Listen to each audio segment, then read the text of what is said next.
Hello, everyone. This is Kerwin, and welcome to another episode of What's Happening in Travel with Kushu and Kerwin. Kushu is not here today, but today we're going to talk about a few things that's happened in travel. First, our photo today is Delta 767-400 taking off out of Heathrow because Delta is the biggest news this week. They were also the biggest news last week. And so you can take a look at that episode. But this week, we'll jump right into it. Delta announced a lot of changes to their SkyMiles program. Basically, they're saying, in a nutshell, normally you would go from, they have what's called MQS, MQM, and MQD. MQS is medallion qualifying segments. Then you have medallion qualifying dollars and medallion qualifying miles, MQMs. They've ditched medallion qualifying segments, medallion qualifying miles, and all that meant was you had to accumulate a certain number of miles to get to each status, in addition to money spent. And you could also do segments in addition to money spent. All that's gone. Effective January 1st, 2024, you're only going to be able to do dollars. That means you got to spend a particular amount of dollars in order to get to the different status levels that you have. Starting with silver, it's 6,000. Ending with diamond is 35,000. I think it's like 15 and 18 for the in-between.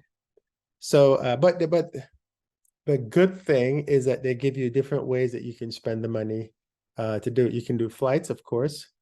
You can do car rentals booked through Delta, hotels booked through Delta, and you can also book things on Delta Vacation.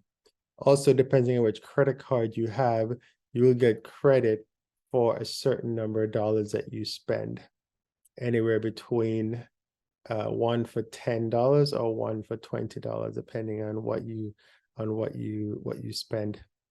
The biggest change, though, is that getting into the lounge is going to be an issue. I think what they're trying to do is to get less people in the lounge because their lounges are overcrowded. There are always these long lines just to get into the lounges.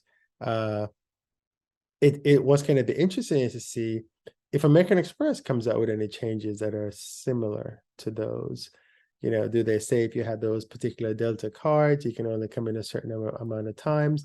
Because what Delta has done, they said, hey, if you have a certain card, you can only come in 10 times a year. Or if you have another card, you can only come in 6 times a year. Which, in my mind, I think that's kind of weird because you've paid for the card, knowing that this was the benefit that you were going to get, and now the benefit has changed. I'm pretty sure there's something in the contract that says they can change it anytime as long as they give you a certain amount of notice, right? Usually that's how it is. Because the airlines have really good lawyers. So they know. Needless to say, the multiverse is, or I should say the credit card verse is up in arms about it. No one is happy about these changes. And so that's like the biggest news in terms of what's going on in travel this week. The other news that's out there also concerns Delta. Delta flies a 767-300 from Accra, Ghana to JFK. There's been a number of videos that shows up saying that the planes are old. They're 767-300. And they're always breaking down. And, you know, the treatment of the folks in Ghana is not very good. And, you know, all kinds of statements have been out there.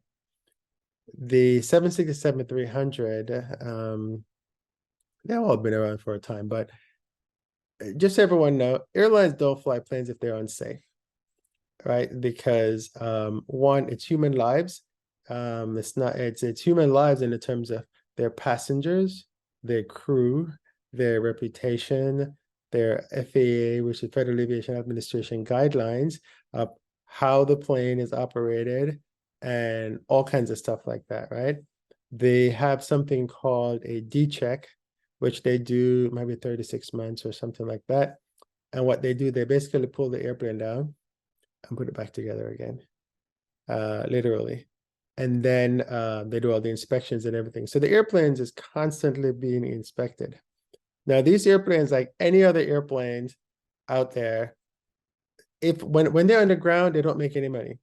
So what will happen is that as soon as the airplane lands, they'll do all their checks and all that kind of stuff. They clean it, they'll cater it, they'll board it, and then they're gone again, right? That's typically how it works. I say that because this particular airplane left Ghana on it's a red eye from Ghana back to JFK. It landed in an island in Azores. It's called Terceira. The only reason why I know of that island is because I'm really familiar with the Azores, because I've been to Ponta Delgada, which is one of the islands in the Azores, and I wrote an article about different ways you can cross the Atlantic, and one of them is an Azure Airlines, Azores, Azores Airlines, which is based in the Azores, Punta Delgado. And it flies actually from TER is the airport code, which is the Lajas Airport. And it flies from there to Boston. And I think it also does JFK. They use the A321LR. And so this flight had a landing there because they had a mechanical. And that was one of the islands that they were able to land in coming out of Ghana. And it's unclear what happened. I haven't seen any Delta statements yet that says exactly what happened. We probably won't see anything. But lots of passengers are complaining that they landed, and those who didn't have visas to enter Portugal, I'm sorry, couldn't. So they were kept in an area. And they couldn't leave. I'm not sure where they were going to go, but they couldn't leave, and they weren't given proper provisions. And this is just from it was on Facebook. I was reading a note where someone said that they were on the flight and this is what happened. I don't know how true it is, but this is what they're saying that happened. They said that there was no communication from the airline. And so they didn't know what was happening. The crew had to leave the airport. And I can understand the crew leaving because how crews work is they need to have a certain amount of rest time when they land. And if that's a crew that they're looking at possibly flying back on the airplane once it's fixed, if they can't get a replacement airplane in, then that crew has to be rested. And so in order for them to be rested, they need a certain amount of time. And so they would have sent them to get crew rest. I wasn't there, so I don't know how it was handled, but the passengers were saying that the crew left and deserted them. The crew is responsible for you on the plane. They're not responsible for you on the ground. But this is a different situation, so I don't understand what happened. But just kind of reporting what I've read online from news outlets, as well as from first-hand passenger accounts, and there were some videos that some people had online. They were there, I think, like 12 hours or something like that.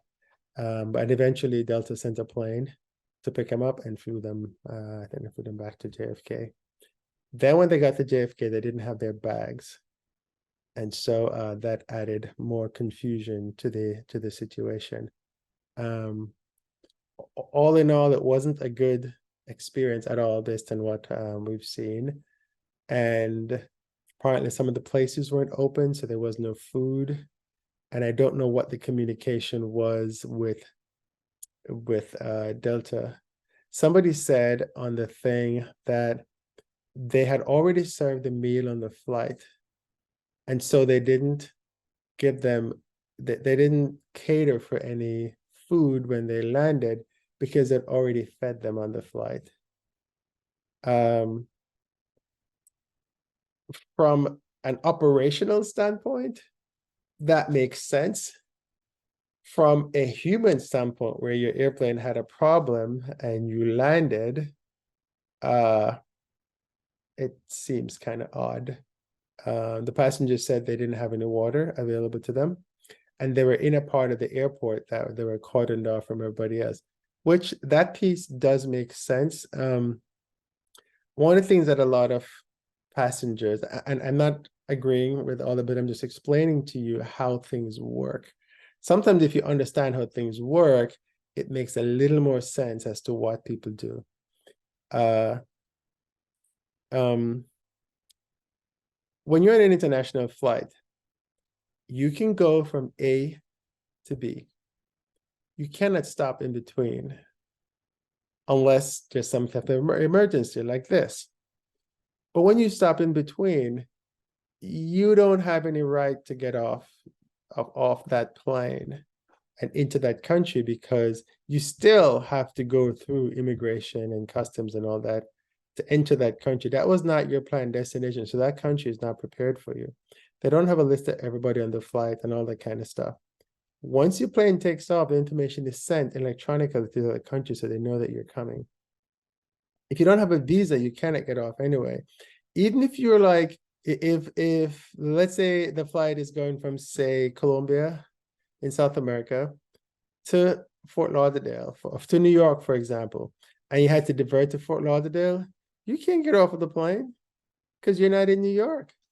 Even if it diverted to Philadelphia, you can't get up and go, oh, I'm gonna take a bus and go the rest of the way, or a train. No, it doesn't work. It doesn't work like that, because there's a lot of protocols and things that has to go through.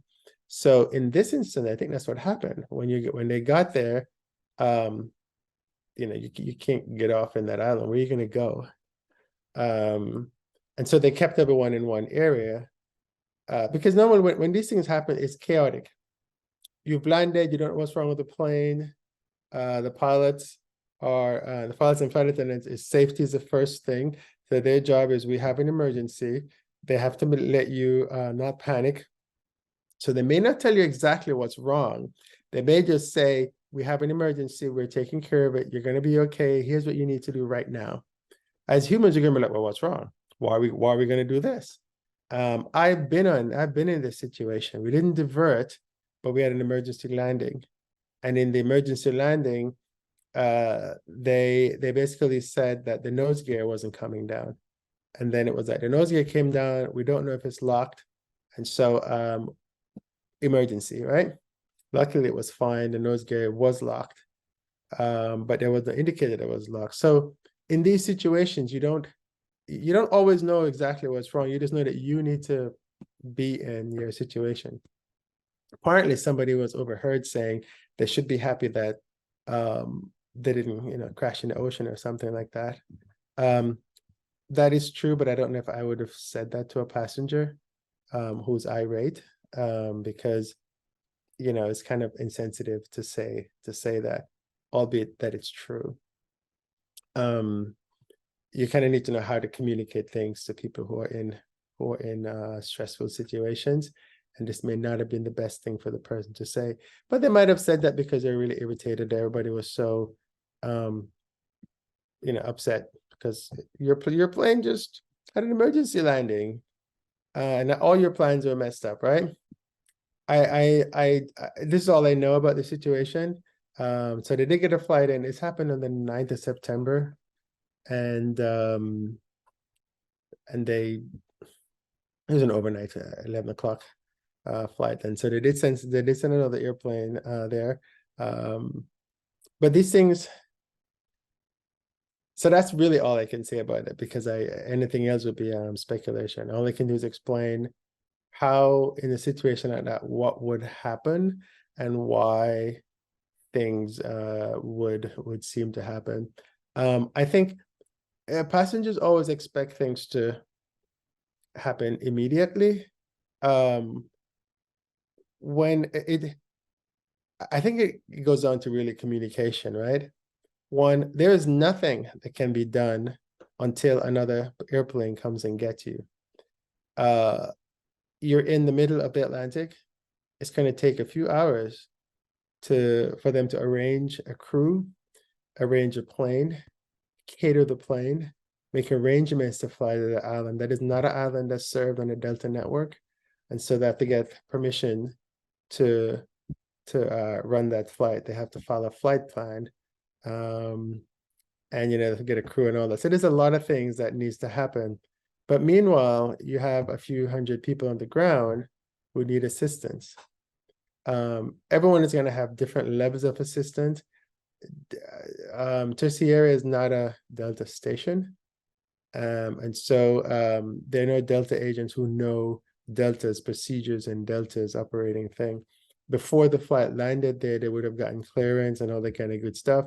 And they would have had some people who need to meet the airplane. It sounds like there wasn't proper communication. I don't know, but just reading what people said.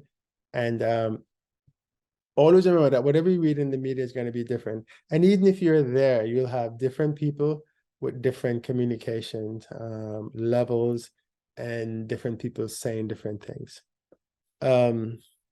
It's a very unfortunate situation, but diversions do happen. And every time they happen, now that we have phones, everyone like pushes a phone in people's face.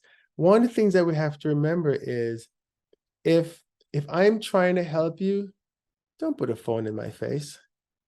Like, let me help you. Let me do what I can to help you. Don't start talking loud at me. One, this is not my fault. Two, I'm sent here to help you. So you need to let me help you with the resources that I have. I have a number of people that I have to figure out how to help. Sometimes my hands are tied because I don't have any information to give you. So if you're going to keep coming to me and ask me, did you hear from Delta yet? Did you hear from Delta yet? I told you that 5 minutes ago. After a while, that becomes irritating. And so I think sometimes we just need to step back a little bit. And like I said, I get it. I've been in this situation, so I know what you guys are talking about. The situation I was in was handled a little differently because when we landed in Vienna, Austria, we actually had it was an Air France flight and it was an Air France station. So it was handled a lot differently. There were people that said, hey, do you need to go to the hospital? And things like that. And no one needed to go. We just wanted to get on our way once we landed because everything was fine. So just remember that, although your situation is stressful, don't make it more stressful for the person who's trying to help you. And so I think that's all I have to say on that one. Let me see if I have any feedback questions, and I'll be right back. Okay, so I pulled up some feedback that I got. So one of the readers said they didn't realize that Honolulu was such a popular tourist destination. Other than Waikiki, isn't it just a city? And Waikiki is the main beach that's there, but on the other side of the island, which is the north shore of the island, they do a lot of surfing. The North Shore is very, very famous for surfing.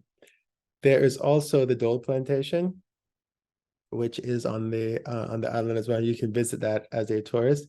And there is Pearl Harbor exhibit every December 7th. There is a ceremony, and you can actually attend that ceremony. It's a public ceremony that you can attend every December 7th, and that commemorates the bombing of Pearl Harbor. So that's pretty much most of Honolulu. There's also Diamond Head Park, which is at the other end, close to Waikiki. And so there's quite a bit to do in Honolulu, apart from it just being a regular place that people live. And he said, you mentioned I've never been in a hot air balloon, and have I ever skydived?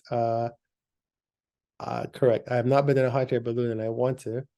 There is the Albuquerque Festival coming up in October. I'm hoping that I can go and get in a hot air balloon then. And I've been to the festival, but I didn't do the hot air balloon when I went. I've never skydived, and I don't want to skydive. I love airplanes. I don't think there's any need for anyone to jump out of an airplane, but that's just me. Also, episode 111, I think I was talking about airplanes getting in to the Caribbean after hours.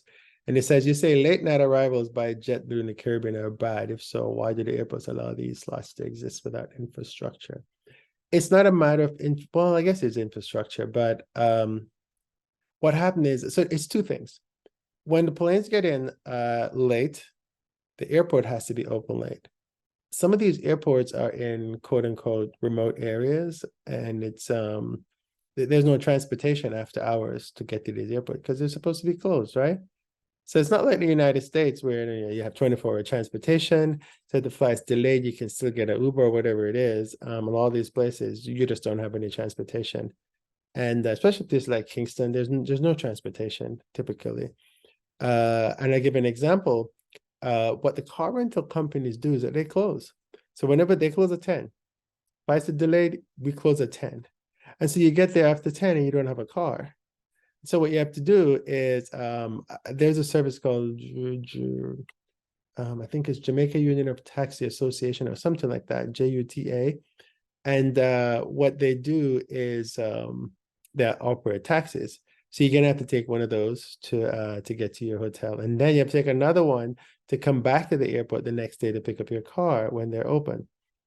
So it creates quite a bit of problem whenever they have these delayed flights and things like that, especially during the late time.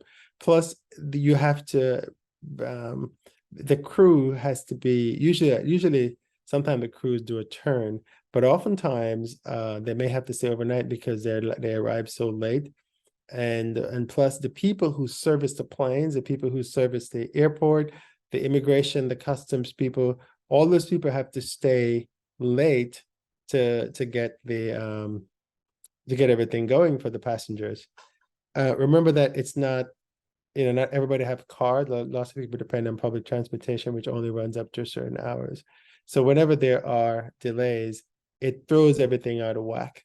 The reason why these airlines have these flights so late at night is because it serves them, because it gets them to keep the airplanes running and keep making money, and then they can come back and then transfer the passengers throughout. But the other airlines don't do that. They don't arrive at 2 o'clock in the morning. And so it's just typically JetBlue that does that all over the Caribbean.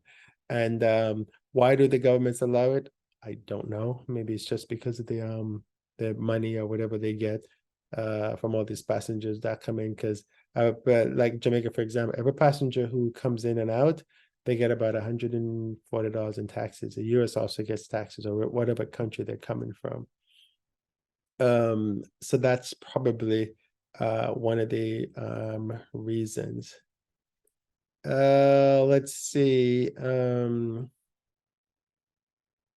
I think the other thing I was talking about is TAP only flying A321 across the Atlantic. Isn't it just to the Azores? TAP is not the only one who tries A321 across the Atlantic. JetBlue does, La Company, and Aer Lingus also flies the 321 LRs across the Atlantic now. Azores Airline flies the 321s as well, and they go between the Azores and the United States is pretty much what they use them for. I think that's about all the question that there is. Let's see, occasionally approach. Oh, I did talk about 175s, and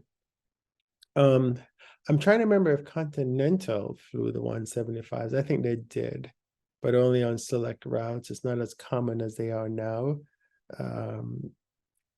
And the 50-seater jets, they used to fly the ERJ 145 from Houston to Toronto, which was quite a stretch for a 145. I think the longest I've flown on the ERJ 145 is Houston to Palm Springs. That's a pretty long one in a 145. You don't see much 145s anymore. They're mostly 175s and that are running right now, and 170s. So I think that's all we have. I think I've answered the feedback questions. I think that should do it. So that's all I have for this week. This is Kerwin with passrider.com, cruisenot2.com for another episode of What's Happening in Travel. Send me a message at feedback at passrider.com, and I'll be sure and answer it for you. Thank you so much and have a great flight. Talk to you soon.